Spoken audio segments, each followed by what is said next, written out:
వివాదాస్పద సంఘటనలను వెండితెరపైకి తెచ్చి నిర్మాణం దశలోనే బోలెడంత ప్రచారం సంపాదించుకోవడంలో రాంగోపాల్ వర్మకు వెన్నుతో పెట్టిన విద్య. మర్డర్ కుటుంబకథా చిత్రం అందుకు మరో తాజా ఉదాహరణ. ఓ పరువు హత్య ఘటన ప్రేరణగా ఆయన తన బృందంతో చేయించిన సినిమా ఇది. కానీ సినిమాలో ఉత్కంఠ రేపే రీరికార్డింగే కాక కాస్తంతైనా విషయం కీలకమనేది మర్చిపోవడంతో కష్టం వచ్చిపడింది. కథేమిటంటే పిల్లల్ని ముద్దు చేయాలి, కాని అతి గారాబం చేస్తే నెత్తినెక్కి కూర్చుంటారు, నాకు అది ఇప్పుడే తెలిసింది అంటూ తండ్రి పాత్ర వాయిస్ ఓవర్తో మొదలవుతుంది సినిమా. చిన్న స్థాయి నుంచి కష్టపడి కోట్లకు పడగెత్తిన వ్యాపారి మాధవరావు అలియాస్ శ్రీకాంత్ అయ్యంగార్. మాధవరావు వనజ అలియాస్ గాయత్రి భార్గవి దంపతుల ఏకైక కుమార్తె నమ్రత అలియాస్ సాహితీ ఆవంచ. కాలేజీలో చదువుతూ స్నేహితులతో లేట్ నైట్ పార్టీలతో గడుపుతున్న తల్లిదండ్రులు గారం చేసే ఆ అమ్మాయి తన కాలేజ్ మేట్ ప్రవీణ్తో ప్రేమలో పడుతుంది. వేరే కులం వారైన ప్రవీణ్, అతని కుటుంబం కేవలం ఆస్తి కోసమే ఈ ప్రేమ నాటకం ఆడుతున్నాడంటాడు తండ్రి. తల్లిదండ్రులు కాదన్నా ఎదిరించి ప్రవీణ్ను పెళ్లాడి ఇంట్లో నుంచి వెళ్లిపోతుంది కూతురు. ముద్దుల కూతుర్ని ఎలాగైనా మళ్లీ ఇంటికి రప్పించాలనే ఉద్దేశంతో మానవత్వం మరిచిన ఆ తండ్రి ఏం చేశాడు, చివరకు ఏం జరిగిందన్నది మిగతా కథ. ఎలా చేశారంటే మూస ధోరణికి భిన్నంగా విచిత్రమైన కెమెరా యాంగిల్స్, కథలోనూ సన్నివేశంలోనూ లేని ఉత్కంఠను కలిగించే నేపథ్య సంగీతంతో వచ్చిన Ramgopal Varma mark cinema murder. తల్లిదండ్రులు తమ పిల్లల్ని ప్రేమించడం తప్ప అని ప్రశ్నించే ఈ 113 నిమిషాల సినిమాలో తండ్రి పాత్ర కీలకం. కన్నకూతురును అతిగా ప్రేమించే ఆ తండ్రి పాత్రలో డాక్టర్ శ్రీకాంత్ అయ్యంగార్ క్లైమాక్స్ లాంటి కొన్ని చోట్ల జీవించారు, ఒకటి అరా చోట్ల అతిగాను అనిపించారు. తల్లి పాత్రలో యాంకర్ గాయత్రి భార్గవికి చాలా కాలం తరువాత మంచి స్క్రీన్ స్పేస్ దక్కింది. కూతురిగా నటించిన సాహితీ ఆవంచకు ఇది తొలి చిత్రం.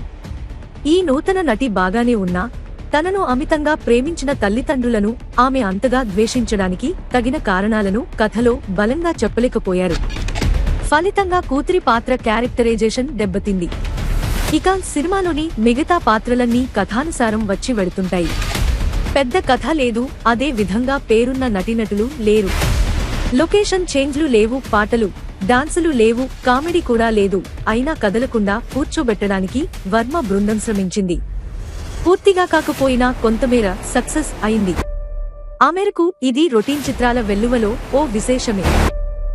ఎలా తీశారంటే సమాజంలో నలుగురి దృష్టిని ఆకర్షించేలా ఏ చిన్న నేర సంఘటన జరిగినా దానిమీద వెంటనే ఓ సినిమా తీయడంలో వర్మ సిద్ధహస్తుడు.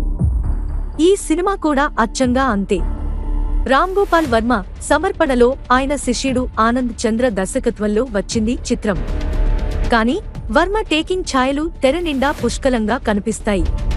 తెలంగాణలోని మిర్యాలగూడలో జరిగిన అమృత ప్రణయ్ల ప్రేమ కథ అమ్మాయి తండ్రి మారుతీరావు చేయించారంటూ వార్తలొచ్చిన పరువు హత్య లాంటి వార్తలన్నీ అందరికీ తెలిసినవే.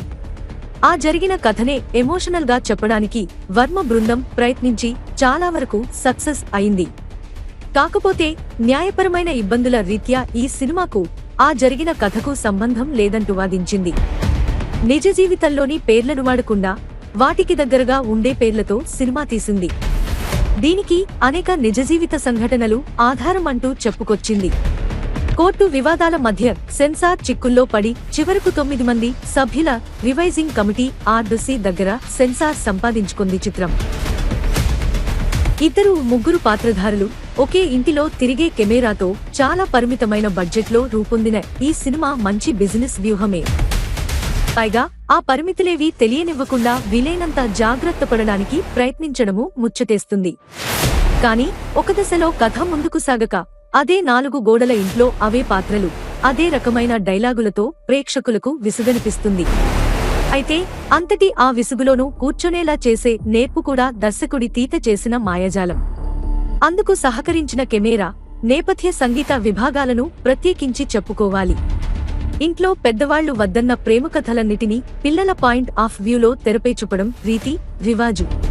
కానీ ఈ మర్డర్ కథను మాత్రం అమ్మాయిని అల్లారుముద్దుగా పెంచిన తండ్రి దృష్టి కోణం నుంచే పూర్తిగా చూపడం కొత్తగా అనిపిస్తుంది. అందుకే సినిమా చూశాక ప్రేమికుల మీద కన్నా పెంచిన తల్లిదండ్రుల మీదే సానుభూతి కలిగితే తప్పుపట్టలే. వెరసి సమాజంలో జరిగే ఇలాంటి మర్డర్లను సమర్థించలేం. తెరపై చూపిన ఈ కథను బాగుందని అనలేం, పూర్తిగా బాగా లేదని కూడా చెప్పలేం. మరిన్ని సినిమాల రివ్యూ కోసం మా స్మార్ట్ 9 ఛానల్ని సబ్స్క్రైబ్ చేయండి.